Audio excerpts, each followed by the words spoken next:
Buenas tardes.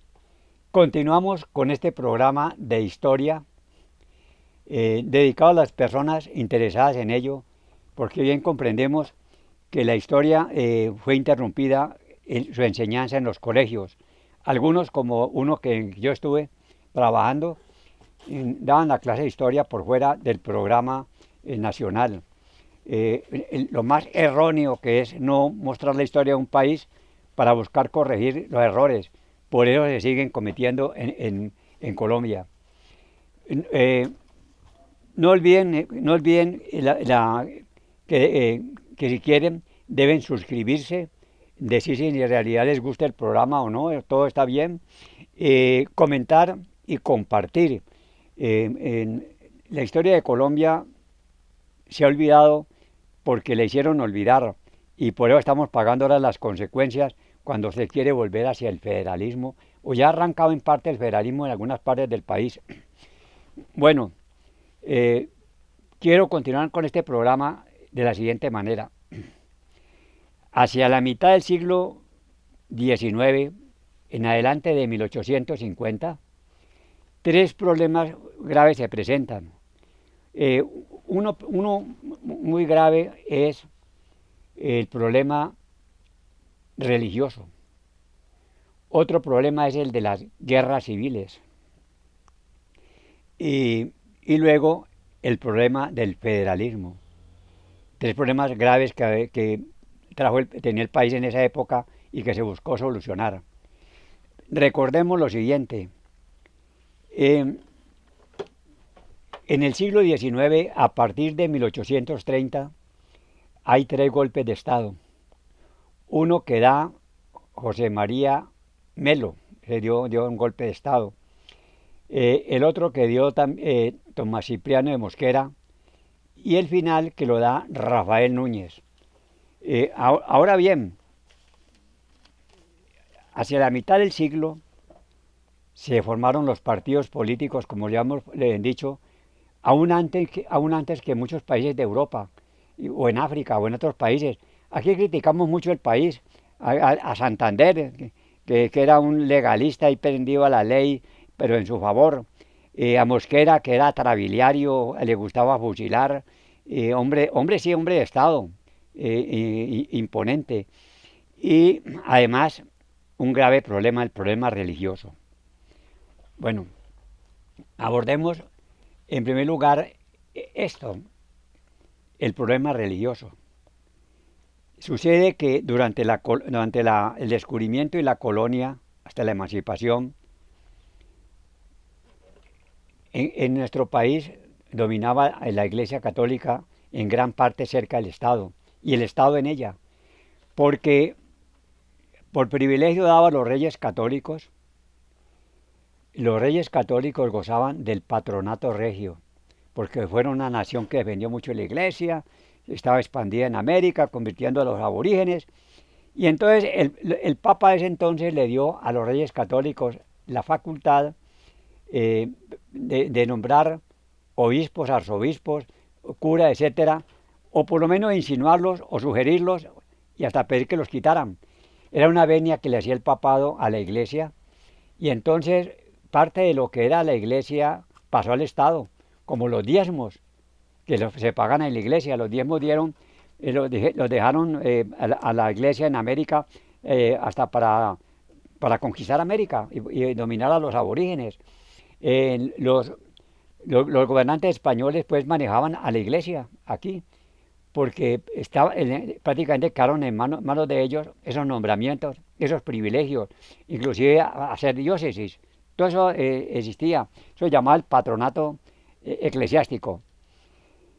Cuando se hace la independencia, el Estado, digamos ya colombiano, que se llamaba la Nueva Granada, consideró que era heredera del patronato regio. Y entonces aquí en Colombia los gobernantes continuaron con el privilegio de los reyes de España. Claro que a rato la iglesia protestó que eso no era así, pero aquí se venía practicando.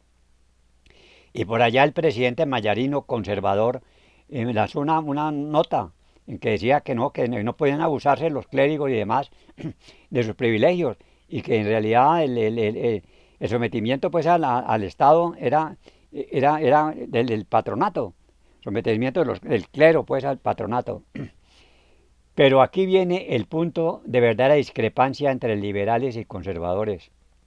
Primero, el punto, los liberales, llamados radicales o gólgotas, eh, inspirados en doctrinas europeas, por ejemplo, en la de Jeremías Bentham, el utilitarismo, y otras doctrinas, dijeron, no señor, el Estado es laico, el Estado no tiene por qué tener patronato eclesiástico ni está sometido a la Iglesia. Hay que buscar la educación aparte de la Iglesia. Fue algo verdaderamente espectacular. ¿Y cómo les parece que en el gobierno de José Hilario López se hizo una reforma bastante fundamental en ese gobierno? Y es que se estableció que no hay necesidad de ir a colegios o universidades para tener grados, que cualquiera podía ser profesional, salvo los farmacéuticos que requerían permiso. O sea, pues que se estableció que no había necesidad de una carrera en colegios o universidades. La gente se asombra hoy en día y dice, pero ¿cómo se hizo esa barbaridad de prohibir que no hubieran universidades y colegios obligatorios y para las profesiones? Eso obedeció a lo siguiente, era que la Iglesia Católica dominaba la educación y a través de la educación influía políticamente, más y me acompañaba de los jesuitas. Entonces el gobierno de José Hilario López, que comenzó las reformas contra el sistema colonial, decidió acabar con títulos así, simplemente como hubo con la abogacía hasta casi el siglo XX, que no se necesitaba la calidad de ser abogado graduado para litigar hasta 1945, y suprimieron los títulos, de modo pues que, y colegios y universidades, y ya algunos gobiernos liberales, por ejemplo Santander le dio la dirección de unos colegios, de unas universidades a civiles y no a religiosos. La educación era dirigida por ellos y por eso muchos señores sin educación y señoras en gran cantidad eran dominadas por la iglesia a través de esa forma de educación. Entonces los liberales radicales decidieron entonces la educación laica. Eso va a costar en 1874 una guerra civil en el gobierno del señor Aquileo Parra.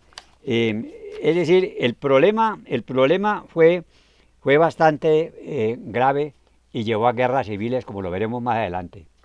Pero al lado de esto hay un problema también que fue el de la esclavitud. Hacendados, mineros, terratenientes, a pesar de que los negros lucharon en las batallas del Pantano de Vargas y Boyacá, lucharon en la independencia, fueron hasta el Perú y merecían la independencia. Cuando se hizo la Constitución de Cúcuta, que no ha sido bien criticada en ese aspecto, no tocó los negros, dejó que una ley dijera que solamente eran libres los hijos de los esclavos. A los 18 años prácticamente se llegan con la mamá, o sea, una burla. Y entonces, ¿qué pasó? Que siguió la esclavitud. Por allí hay uno que fue presidente de la República,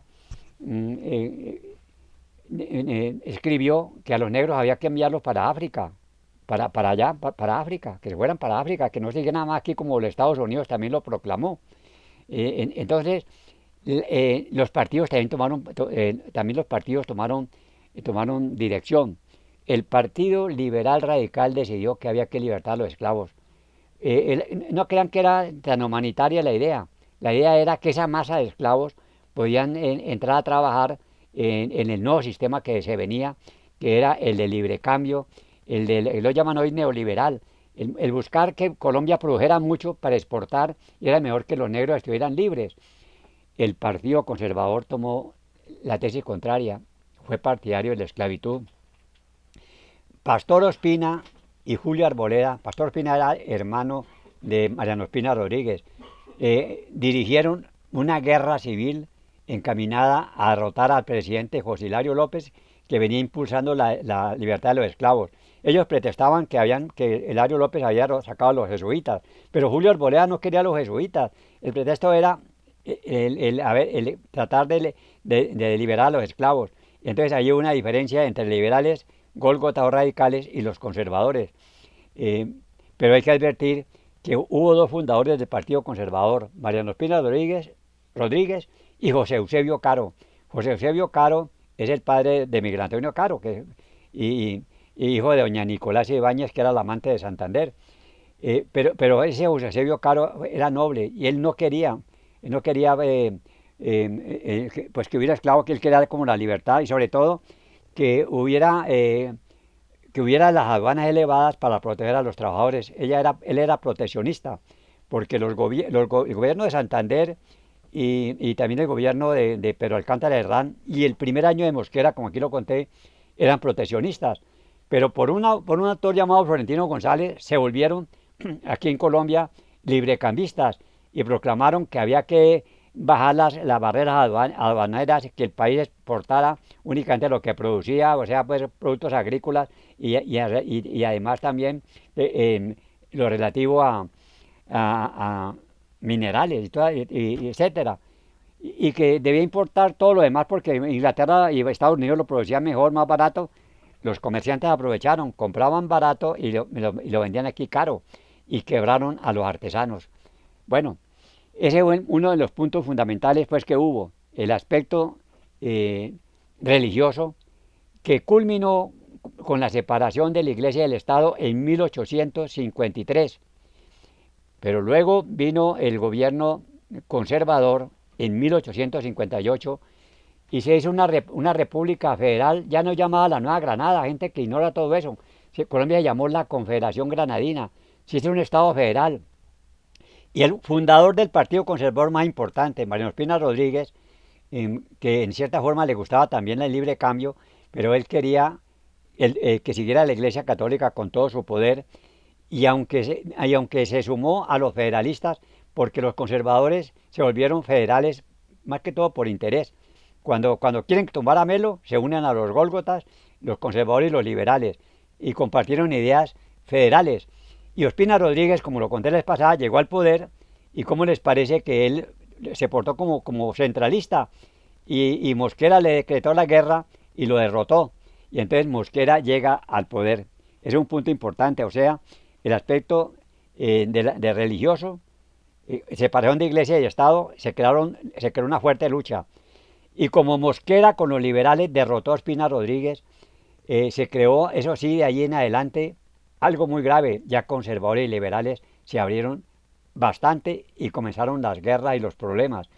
Ya cada uno pues se separó completamente y vinieron las guerras civiles, que pues eso va a alterar supremamente pues el estado del país. Las guerras civiles y, y luego viene el federalismo. Mosquera, como lo conté la vez pasada, en 1860 a 61 derrota el gobierno de Ospina Rodríguez, que completó sus 4 años. Siguió en el gobierno el procurador general de nombre Bartolomé Calvo. Mosquera, como lo vimos, derrotó a los conservadores, se tomó el poder y decidió hacer unas reformas tremendas. Como el país se llamaba Nueva Granada, él asumió como un costeño llamado Juan José Nieto que la presidencia de los Estados Unidos de Nueva Granada, primero, Estados Unidos de Nueva Granada. La idea de él era esa, imitar como los Estados Unidos. Y luego él allí tomó unas medidas que no las tomaría hoy en día un gobernante, yo creo que ni Petro. Y fue, en primer lugar, la desamortización de bienes de manos muertas. Y segundo, la tuición de cultos. La desamortización de bienes de manos muertas fue un decreto que lanzó Mosquera como dictador, según el cual todos los bienes raíces urbanos y rurales pues pertenecían al Estado, y que los bienes raíces que tenían la Iglesia Católica, que era dueña territorialmente casi de la tercera parte del país.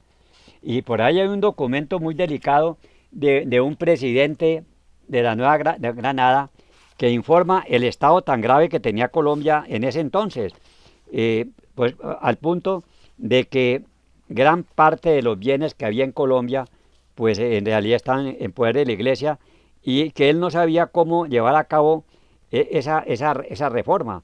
Es un punto pues supremamente grave. Grave. Y entonces, ¿qué pasó con eso? Eh, Se decía que la Iglesia Católica era dueña de 2 terceras partes y el presidente le informó al rey de España que era que aquí la gente buena, pía, que no tenía descendencia, gente generosa, le dejaba todas a las capillas y le dejaba toda la iglesia y que la iglesia se aprovechaba con los censos. Prestaba plata al 5% en fincas y prestaba buen dinero. La gente pues pobre aquí en Colombia que iba a poder pagar y entonces le remataban los bienes y quedaban en manos de la iglesia y esos bienes ni se, como el verso de la gitana, pues ni, eh, no, nada se podía hacer con ellos, pues ni se venden, ni se dan, etcétera. Y en todo caso pasó lo siguiente, gran cantidad de inmuebles quedaron inmovilizados. Y entonces había la presión del libre cambio de los negocios, poner eso en movimiento, porque estaba estancada la economía del país. No lo pudo hacer España, Mosquera sí lo hizo.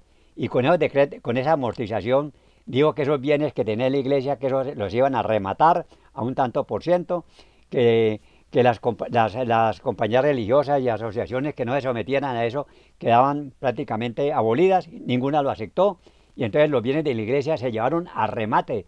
Pero fue un remate malo, lo compraron fue en terratenientes, o sea que antes en ellos también lo inmovilizaron en cierta forma.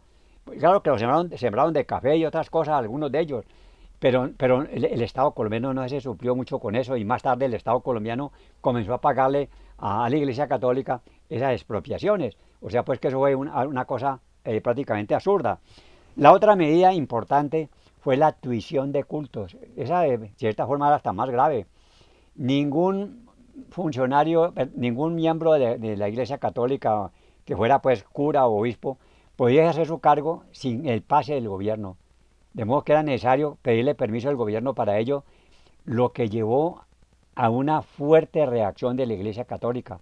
Había curas, dicen los autores, que eran hasta liberales, que les gustaban las ideas liberales, porque le dan a ellos hasta más amplitud en sus cargos. Pero al ver que en realidad les cerraban el camino en esa forma, se unieron pues a los conservadores y a los curas más radicales y comienza allí la pelea entre el Estado y la Iglesia Católica. Los liberales querían educar el país, sacarlo pues de la coyunda de la iglesia y que se metieran en la ciencia, que aprendieran otras cosas, que la enseñanza fuera laica, sobre todo laica, y trajeron profesores alemanes, pues dijeron que los profesores eran ateos que venían aquí a corromper la juventud, y en 1874 al presidente Aquileo Parra le hicieron guerra civil pues con influencia en el Cauca, del arzobispo del Cauca, que terminó prácticamente en la batalla de los Chancos. Y hubo otras 2 batallas y el que la ganó llegó a la presidencia, Julián Trujillo, y le abrió el camino a Núñez. Recordemos que Núñez le había dicho a los radicales que era absurdo ese sistema federal. ¿Cuál fue el sistema federal que entró a regir? Núñez se proclamó dictador y presidente de los Estados Unidos de Colombia, convocó a los estados que se habían formado poco a poco para un pacto para hacer una constitución nueva, con base pues en los liberales, para hacer una constitución eh, y escogió la ciudad de Río Negro. No sé por qué Río Negro, cuando habiendo tantas ciudades tan importantes. Probablemente porque él fue enemigo de los Córdoba y fusiló a Salvador Córdoba en Cartago, como lo conté a los que han seguido este programa. Bueno, entonces Núñez pues perdón, Mosquera mm, cita a los estados para que envíen representantes y se enviaron una cantidad de representantes, muchos de ellos que fueron hasta presidentes, ¿no? Para hacer esta bendita constitución eminentemente federal.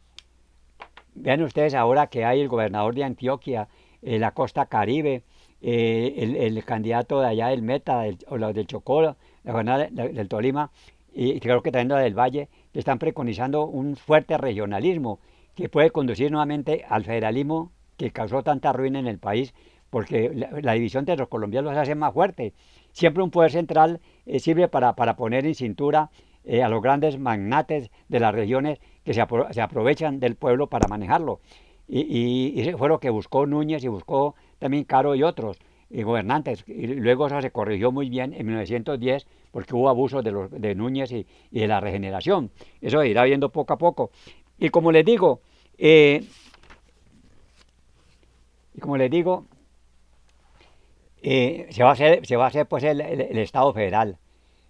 Se reúnen se reúnen los liberales radicales en un solo partido. Eso pues ya es un defecto, ¿no? Y allí estuvieron personas importantes, bastante importantes, estuvieron allí como, tuvieron hasta presidentes. ¿Cómo le pasa hasta presidentes? Estuvieron allí en ello. Entre ellos traen aquí estos autores a Justo Arosemena, que presidió la Junta. Todos estos son grandes personajes del liberalismo. Ramón Santo Domingo Vila. Este Ramón Santo Domingo, acuérdense que actualmente tiene importancia porque es uno de los grandes dueños de bienes en el país. El Grupo Santo Domingo.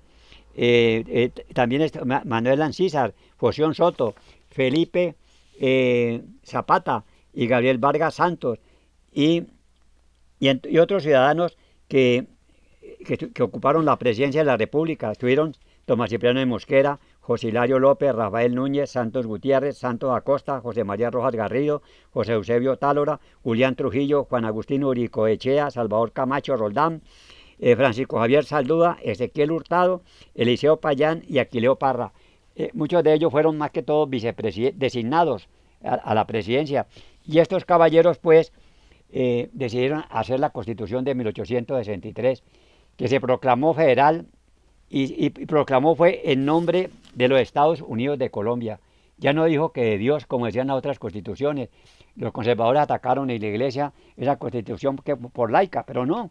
Lo que trataba de decir era que el pueblo era el que iba a actuar aquí y borraron el caso de nombre de Dios. Dicen que después, con más civilización, volvieron, y por influjo conservador, a decir que la Constitución era en nombre de Dios, ¿no? Y siempre le invocaron, ya menos ahora en el año 91, pero sigue allí todavía ello existiendo.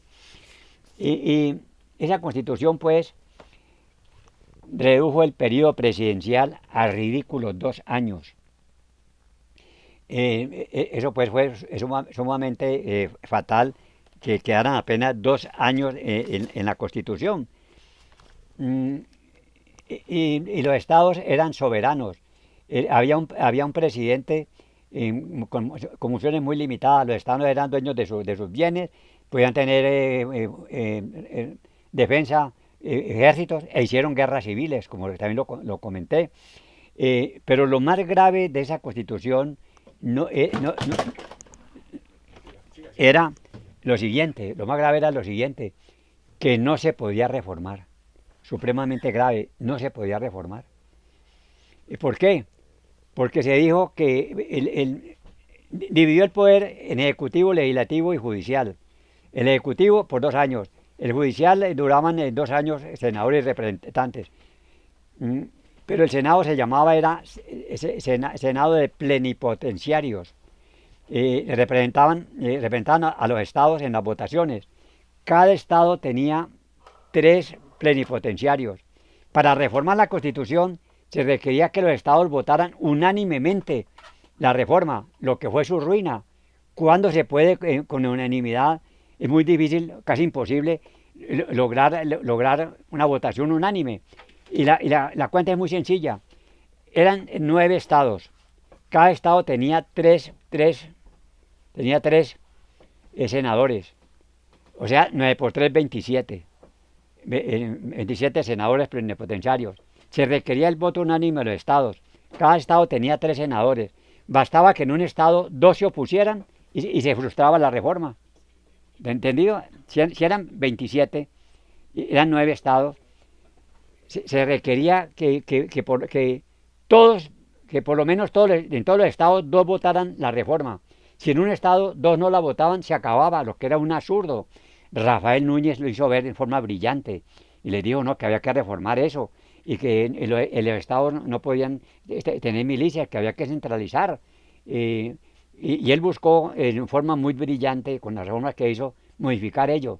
No se pudo hacer. Y entonces la reforma quedó en esa forma. imitando a la de los Estados Unidos. Pero con cierto déficit, aquí fue como excesivo. Dice que Víctor Hugo pues, elogió esa constitución. Y viéndola bien, era muy noble en materia de educativa, en materia, por ejemplo, se permitía, como en Estados Unidos, el tráfico de armas. La gente podía armarse y tráfico de armas. Claro que eso ya venía atrás, venía de la Constitución del año 58. Y lo más duro fue que en la Constitución se estableció una pena, ríanse, de 10 años para cualquier delito, lo cual era incrementar la delincuencia. Y además se dijo, también hubo otras cuestiones bastante delicadas allí en esa constitución, ¿no? Los estados soberanos que tenían ejércitos y salían a pelear. Aquí he repetido muchas veces que Antioquia y Tolima se unieron para combatir el Cauca.